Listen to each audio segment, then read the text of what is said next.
దుర్మార్గుడి చంద్రబాబు నాయుడు మా కుటుంబాన్ని విడదీశాడు. మా కుటుంబంలో మొత్తం తండ్రిని కొడుకుల్ని వేరు చేశాడు. తన అధికారం కోసం, పూర్తిగా తన ముఖ్యమంత్రి పదవి కోసం తండ్రి కొడుకుల మధ్య తగువ పెట్టినటువంటి నీచుడు వీడు. ఈరోజు జగన్ కుటుంబంలో కూడా తగువ పెట్టాడు. జగన్ కుటుంబంలో ఆయన అన్నా చెల్లెళ్ళకి తగువ పెట్టాడు.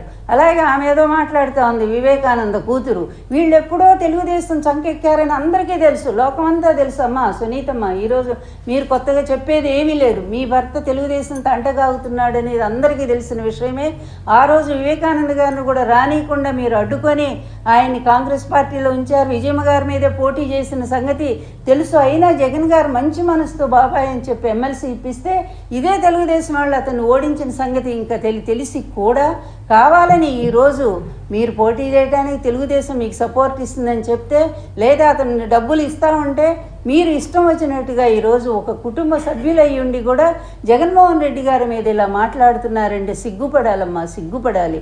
ఎందుకంటే ఏదంటారే, అది ఒక మంచిని గుర్తించాలి అంటే అటువంటి మంచి సంస్కారం కూడా ఉండాలి. వీటన్నిటికీ ఈ దుర్మార్గపు చర్యల వెనక ఎవరున్నారు అంటే చంద్రబాబు నాయుడు. ఇట్లాంటి వెధవ పనులు చేయగలిగిన వాడు చరిత్రలో, రాజకీయ చరిత్రలో ఒకే ఒక్కడు.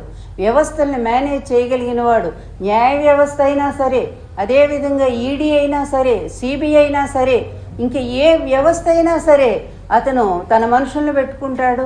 అలాగే ఏ పార్టీ అయినా సరే, బీజేపీలో ఇతను కోవర్ట్లు ఉంటారు, కమ్యూనిస్టులో ఉంటారు, ఏ పార్టీలు కాంగ్రెస్లో ఉంటారు.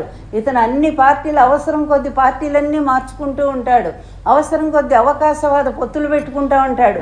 ఇలాంటి నీచ నికృష్టుడి పంచన చేరి ఈరోజు నువ్వు ఇష్టం వచ్చినట్టుగా ఒక మంచి సామాజిక న్యాయంతో ఒక సామాజిక విప్లవాన్ని తీసుకొచ్చి అన్ని కులరహితమైనటువంటి ఒక గొప్ప సమాజాన్ని ఈరోజు ఒక గొప్ప సంస్కర్తలాగా అందిస్తున్నటువంటి జగన్మోహన్ రెడ్డి గారిని మాట్లాడటానికి కొంచెం మంచి మనస్సు ఉండాలి, మంచి ఆలోచన ఉండాలి, మంచి సంస్కారం కూడా ఉండాలి. కానీ అవేవి మీ ఇద్దరికి కూడా కనపట్లేదు.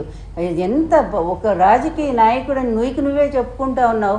10 సంవత్సరాల పార్టీ నీది, ఇంతవరకు కనీసం వార్డు కమిటీలు కూడా వేసుకోలేను దిక్కుమాలిన పార్టీ నడుపుతూ ఉన్నావు. నువ్వు ఎందుకు వేయట్లేదో అందరికీ తెలుసు. చంద్రబాబు ఏం ఆదేశం ఇస్తే అది అట్లాగే దాన్ని నడిపిస్తూ ఉంటావు. నీ పార్టీ అతని కోసమే పెట్టావు. ఇందాక చెప్పాం కదా, మేము ఒక అవుట్ సోర్సింగ్ ఏజెన్సీ లాగా. అతను నిలబడమంటే నిలబడతావు, తీసేయమంటే తీసేస్తావు, లేదా అసలు ఇంట్లో కూర్చోంటే కూర్చుంటావు. అట్లాంటి నువ్వు కూడా వచ్చి జగన్మోహన్ రెడ్డి గారి గురించి విమర్శించడానికి కొంచెమైనా నైతికత ఉండాలి కదా. నీకు అసలు ఆ హక్కు ఉందా? లేకుండా నీ ఇష్టం వచ్చినట్టు మీరు మాట్లాడుతూ ఉన్నారే. నేను ఒక్కటే చెప్తున్నా, ఈ పవన్ కళ్యాణ్ ఒక చిన్న పిల్లాళ్ళు అంటాడు. అసలు రాజకీయాల్లో అతని గురించి ఒక్క నిమిషం కూడా మనం ఏమి మాట్లాడాల్సిన అవసరం కూడా లేదు. నా దృష్టిలో నేను ఎప్పుడు మాట్లాడలేదు కూడా, ఇప్పుడే మాట్లాడుతున్నాను. ఎందుకంటే అతను కనీసం కొంచెమన్నా బుద్ధి వస్తుందేమోనని.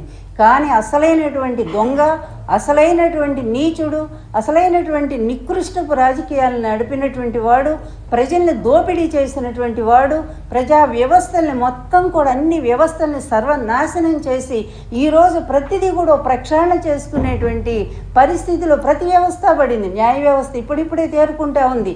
అదేవిధంగా అన్నీ కూడా తేరుకునేటువంటి ఈ పరిస్థితుల్లో మళ్ళీ ఇలాంటి దొంగ, ఇలాంటి అవినీతి పరుడు, ఇలాంటి ప్రజా వ్యతిరేకి, ముఖ్యంగా పేద వర్గాల వ్యతిరేకమైనటువంటి ఇతను గనక పొరపాటున మళ్ళా ఇతను అధికారంలోకి వస్తే ఎంత ప్రమాదం జరుగుతుందో ఆంధ్ర ప్రజలు కూడా దయచేసి ఆలోచించమని తెలియజేస్తా ఉన్నాను. ఇలాంటి నీచుడి పరిపాలన 14 ఏళ్ళు చూశారు.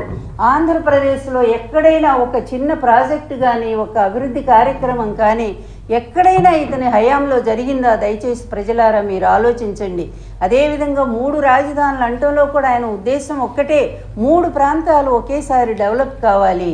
మొత్తం తీసుకెళ్ళి డబ్బులన్నీ కూడా ఒకే ఏరియాలో పెడితే అది నష్టం జరుగుతుంది, అక్కడ ప్రజలు నష్టపోతారు మిగిలిన ప్రాంతాల్లో అనే ఉద్దేశంతో ఈరోజు నిజంగానే అన్ని ప్రాంతాల్లో కూడా అన్ని రకాల పరిశ్రమలు వస్తున్నాయి.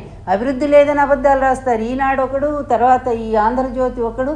మా టైంలో ఏ విధంగా ఎన్టీఆర్ ప్రభుత్వాన్ని దించడానికి చంద్రబాబుకు సహకరించారో ఈరోజు కూడా అదే మీడియా మళ్ళీ చంద్రబాబుకి ఎక్కించడం కోసం జగన్మోహన్ రెడ్డి మీద ఇష్టం వచ్చినట్టుగా పిచ్చి పిచ్చి వార్తలు, అబద్ధాలు రాస్తూనే ఉన్నారు. ఈ అబద్ధాల మీడియాని, ఈ అబద్ధాల చక్రవర్తి చంద్రబాబుని, ఈ అవినీతి చక్రవర్తిని ప్రజలు ఎన్నాళ్ళు భరించాలి? ఒక్క